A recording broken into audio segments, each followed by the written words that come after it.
Ben Marino, and this is The Real Desert Dogs.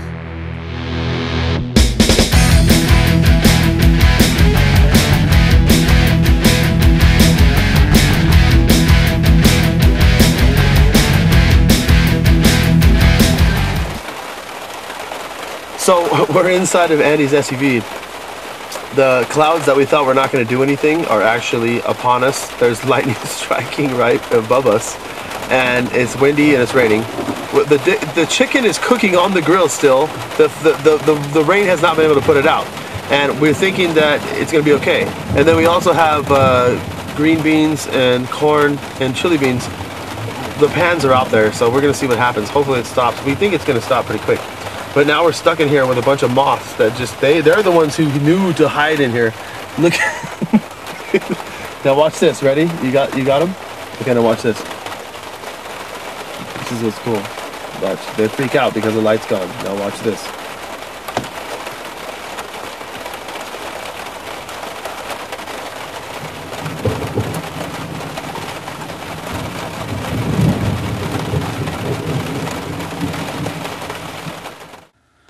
Alright, so overnight we camped out in the Black Mountain Wilderness, which isn't too far from the Rodmans actually, and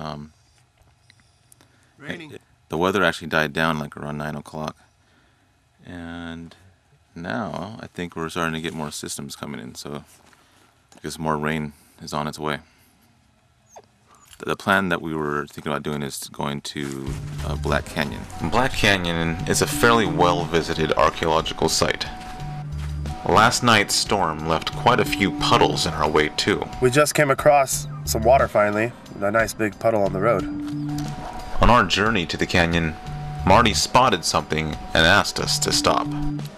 You know, one of the things you think about when you're in the desert is kind of that Old West type of feel. And when you think about the Old West, you think about tumbleweeds blowing across the desert landscape. Now, what many people don't realize is that tumbleweeds are not from North America. They're actually from Europe, Russia to be exact. And the other name for tumbleweed is Russian thistle. So the reason they're called tumbleweeds is because when they grow, and once they flowered, the plant automatically starts drying up, and it breaks away from the main stem, rolling across the desert, or whatever landscape, tumbling its seeds and dispersing its seeds. Now, the tumbleweed is very, very invasive here in California. It outcompetes native plants for light and for water.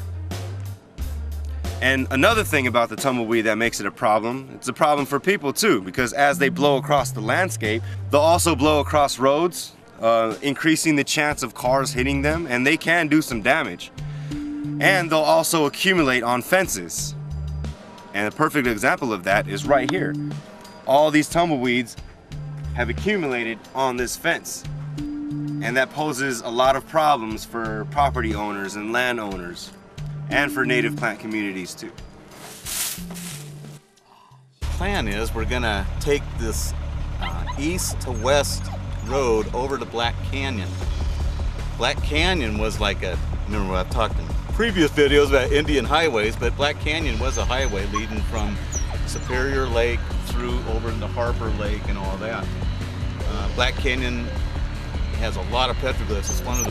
It was probably one of the biggest petroglyph sites outside of the Coso range, but it is heavily vandalized. But what we're going to do is check out some of the side areas of it and go out of the main wash and find some stuff that hasn't been vandalized. Entering Black Canyon is always very cool. One of my favorite petroglyphs here is the well-endowed half-man, half-animal. Notice how its legs are bent like a human's rather than an animal's. Alright, so we're hiking around Black Canyon and we found a bunch of petroglyphs. That's just right at the entrance too. And I'm going to show you those in just a moment. Alright, so like I said, we found a bunch of petroglyphs, and I'll check these out. This one is just some weird design. And then that one. I think that's a snake. I don't know. What? Yeah, so if you want to see all the shots of petroglyphs that we find, just check our website. Found this tip. Right back over there by the car. Worked. It could have been a knife. The tip of a knife. I don't know. Made out of a hard agate. Did you see the moss agate? There's a lot of moss agate and jasper here. That night we did some further exploration, and because of the recent rain, wildlife was out in force. This made Marty a very busy and happy guy indeed. So another desert invertebrate that's fairly common out here in the Mojave Desert. So wolf spider, family Lycosidae, and these guys are pretty voracious predators. It's pretty warm and humid night right now. We just came looking around after a heavy rainstorm, so everything's pretty humid. And desert creatures like the wetness, and it's pretty dry in the desert year round. So whenever there's a chance of rain, everything likes to come out. So we got all these moths, all these cockroaches, all these flies and wasps coming around, flying around in us, in our ears, and our clothes. And we got everything out here that's trying to take advantage of that. Hence our spiders, our scorpions, and this guy right here. It's a wolf spider. Marty also made a comment about how he's never seen a sidewinder or a Mojave green yet. His luck would soon change. Alright, we found some snakes. What do you got here, Marty? We have a juvenile Mojave green. This is the first Mojave green I've ever seen, and it's a juvenile. I'm super excited. More excited because we have two snakes, and not just two plain old snakes. Two snakes representing two different species. We have the desert sidewinder and the Mojave green, all right here, in the same spot. That's ridiculously awesome. So what can you say about the Mojave green? All right, so this little guy that you're looking at right here is probably about a year and a half old. And the reason I can say that is just because of looking at its rattle. And one of the ways that you can tell that this is the Mojave green rattlesnake, or the Mojave rattlesnake, is because of the large scales, the really scaly looking scales on top of the head, and the distinct, or I'm sorry, it's not necessarily distinct, but the black and white tail, they have that too. Sweet. And the western, similar species that might look similar to this is the western diamondback, but there's no diamonds on this one, so Mojave green it is. If anybody thinks that I'm wrong, please leave a comment at the bottom. Next. All right, right here we have the sidewinder, or the horned rattlesnake. Now this guy is pretty cool because of the way that he moves. And this is actually about full grown. This is a full grown individual. Listen and rattle. Although they can get significantly bigger. Now if you watch him move, this is why they call him a sidewinder.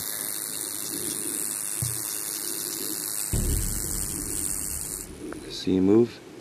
It's crazy because as he sidewinds, he's not really doing it that well right now, but as he sidewinds, he's essentially, he or she, is essentially moving backwards. They're throwing their tail in and then moving their head in with it.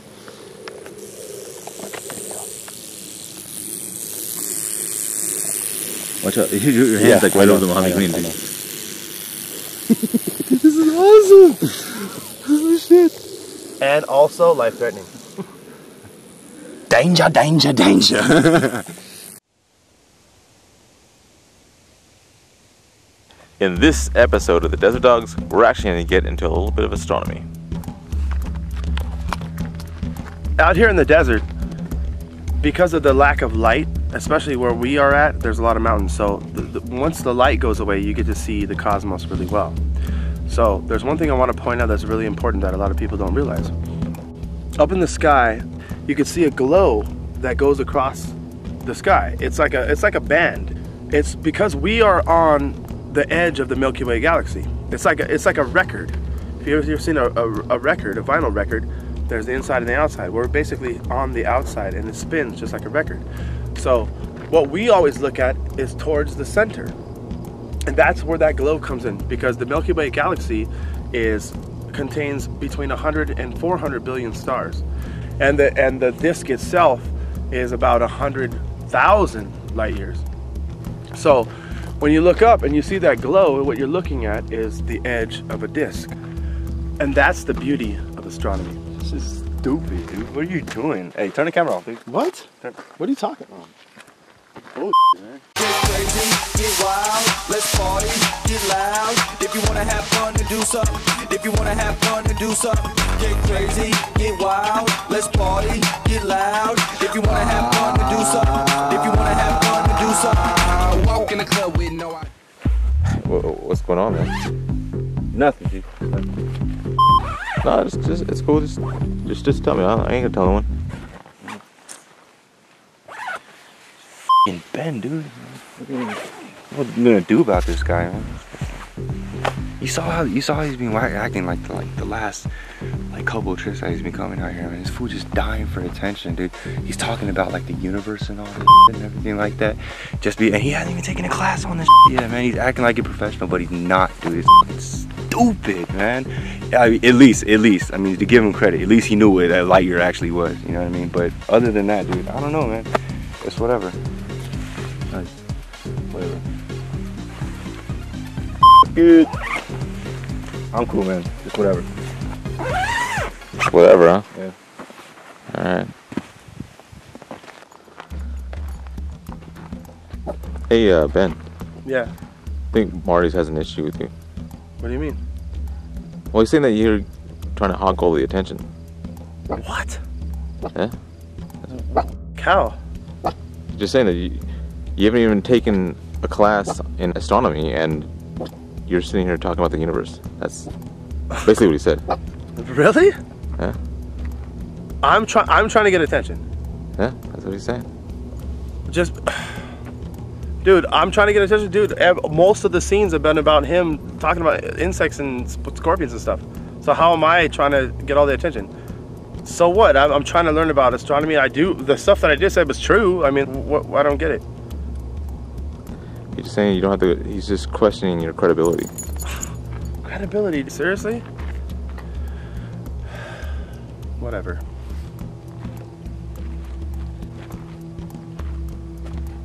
That's f***ing dumb, dude. Let me give me another beer. What an arrogant scientist. What, is just because he's a real scientist, he's graduated, whatever, and he does research? Fine, sorry, fine. I'll just be a dumb desert dog that walks around and just like doesn't try to notice anything. Have you been recording this the whole time? F it. If you haven't, whatever. What I said is true. Let him hear it. I don't care. I've been out here way earlier than this guy came out here, dude. Are you f***ing kidding me? Whatever, dude. I don't like science anymore. Science. Dude, you know what? That scorpion was a alright, I had to grab a tarantula with a plate, and then this motherfucker grabbed a scorpion. Whatever. And for the record, I don't know about stars. You're making me hate science. You're making me hate science.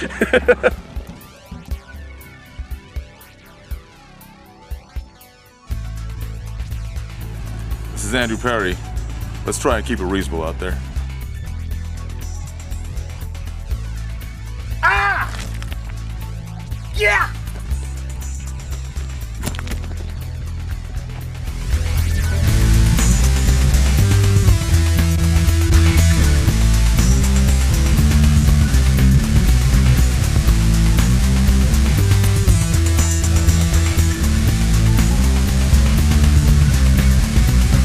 What they call the people that vandalize or actually just steal panels of petroglyphs for money, they call them twiggers. Because more than likely they're tweakers. They're stealing stuff to sell to other people for their private collections, and then they're only doing it for drug money pretty much.